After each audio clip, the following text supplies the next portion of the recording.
आज है गाइस 2 फरवरी 2026। आज की खबर बहुत बेहतरीन है। आज की अपडेट बहुत बेहतरीन है। डिफेंस सेक्टर को लेकर कुछ जबरदस्त खबरें निकल के सामने आ रही हैं जो आपको पता होनी चाहिए। गोल्डमैन सैच ने बजट 2026 के बाद इंडियन डिफेंस स्टॉक्स के ऊपर एक अपनी बहुत शानदार रिपोर्ट पब्लिश की है। तो उस रिपोर्ट को हम देखेंगे और आज इस वीडियो के अंदर हम डिस्कस करने वाले हैं हिंदुस्तान एरोनॉटिक लिमिटेड की। हम बात करेंगे बीईएल यानी भारत इलेक्ट्रॉनिक लिमिटेड की, इसको लेकर एक शानदार खबर आ रही है। हम बात करेंगे बीडीएल यानी भारत डायनेमिक लिमिटेड की, इसको लेकर भी एक शानदार खबर आ रही है।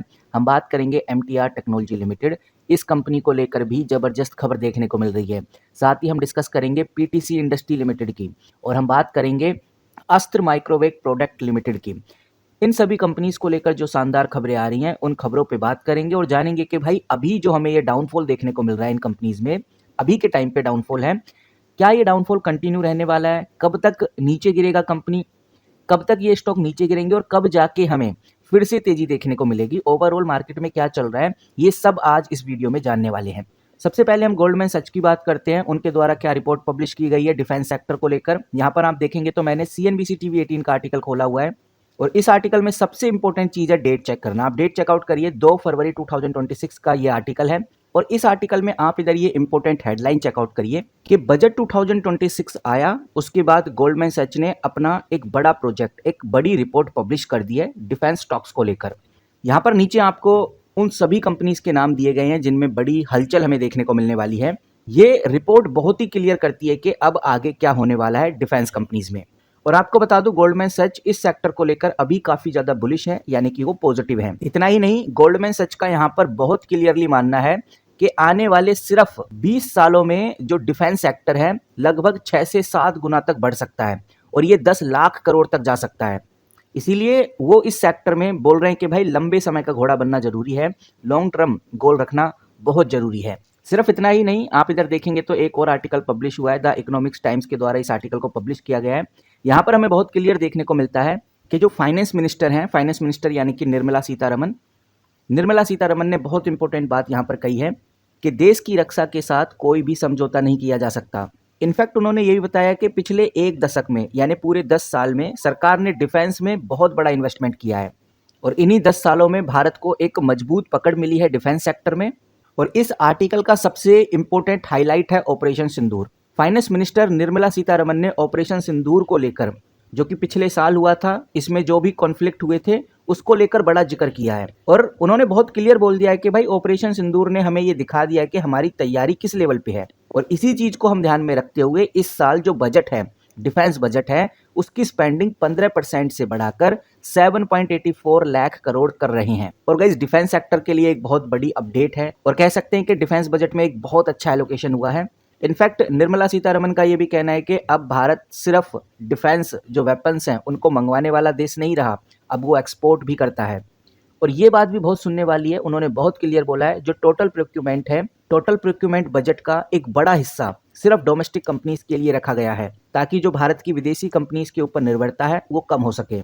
निर्मला सीतारमन ने यहाँ पर यह भी बोला है कि हम ये जो बजट है इसमें सिर्फ पुराने सामान को नहीं बदलने वाले, बल्कि मॉडर्न टेक्नोलॉजी जैसे एआई, ड्रोन, साइबर सिक्योरिटी और बॉर्डर इंफ्रास्ट्रक्चर, सड़कें और टनल के लिए भी बड़ा अलॉटमेंट करने जा रहे हैं ताकि हमारी जो भारत की सेना है हर मौसम में तैयार रह सके। इसका मतलब बहुत क्लियर है, ये जो कंपनी है, चाहे वो हिंदुस्तान एरोनॉटिक लिमिटेड हो, चाहे वो बीईएल यानी भारत इलेक्ट्रॉनिक लिमिटेड हो, बीडीएल भारत डायनेमिक लिमिटेड हो, एमटीएआर टेक्नोलॉजी हो, पीटीसी इंडस्ट्री हो, अस्त्र माइक्रोवेव प्रोडक्ट लिमिटेड हो, इन कंपनीज में बड़ी हलचल होने वाली है। अभी हम आगे आएंगे कि बेसिकली बजट इतना अच्छा है तो ये कंपनी गिर क्यों रही है, इसके ऊपर भी हम चर्चा करेंगे। लेकिन एक बार गोल्डमैन सच ने क्या बोला है उनकी रिपोर्ट थोड़ा देख लेते हैं। गोल्डमैन सच ने टॉप पिकिंग कंपनीज किसको बोला है। गोल्डमैन सच ने बहुत क्लियर बोला है कि यहाँ पर जो सोलर इंडस्ट्री कंपनी है, भारत इलेक्ट्रॉनिक है, भारत डायनेमिक है, ये कंपनीज हैं, इनके ऊपर नजर रखना बहुत जरूरी है। इनमें सबसे इंपॉर्टेंट जो कंपनी आती है वो है भारत इलेक्ट्रॉनिक। भारत इलेक्ट्रॉनिक यानी बीईएल सबसे इंपॉर्टेंट इसलिए है, गोल्डमैन सच की सबसे पहली पसंद इसलिए है क्योंकि बीईएल का जो ऑर्डर बुक है सबसे ज्यादा डाइवर्सिफाई है और हर तरह से डिफेंस इलेक्ट्रॉनिक में महारत हासिल की हुई है इस कंपनी ने। उसके बाद जो कंपनी आती है वो है PTC industry. PTC industry Goldman Sachs की सबसे फेवरेट कंपनीज में से एक है गोल्डमैन सच को एक बहुत बड़ी उम्मीद है कि ये जो पीटीसी कंपनी है इसका मुनाफा यानी ईपीएस अगले कुछ सालों में 123% के सीजीआर से बढ़ने वाला है। उसी के साथ अस्त्र माइक्रोवेव प्रोडक्ट को लेकर भी उन्होंने बड़ी बातें कही हैं। गोल्डमैन सच का कहना है कि इनके जो रडार है, इलेक्ट्रॉनिक वारफेयर सिस्टम है, इनकी मांग तेजी से बढ़ रही है।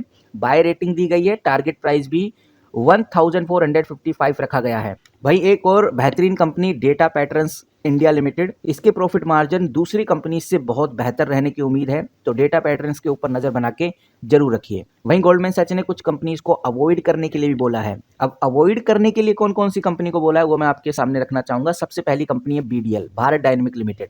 गोल्डमैन सच के द्वारा बीडीएल को लेकर एक सेल की रेटिंग दी गई है। उनका मानना है कि बीडीएल में मार्जिन पर काफी ज्यादा दबाव है और वैल्यूएशन उसकी ग्रोथ के मुकाबले काफी महंगी है। वहीं गाइज एचएएल को भी फिलहाल अभी अवॉइड करने को बोला है गोल्डमैन सच ने, लेकिन एचएएल को लेकर एक न्यूट्रल की रेटिंग यहां पर दी गई है। उनका सीधा कहना है कि एग्जीक्यूशन चैलेंजेस की वजह से ये कंपनी थोड़ा पीछे रह सकती है, इसीलिए इसको अभी फिलहाल न्यूट्रल रखो।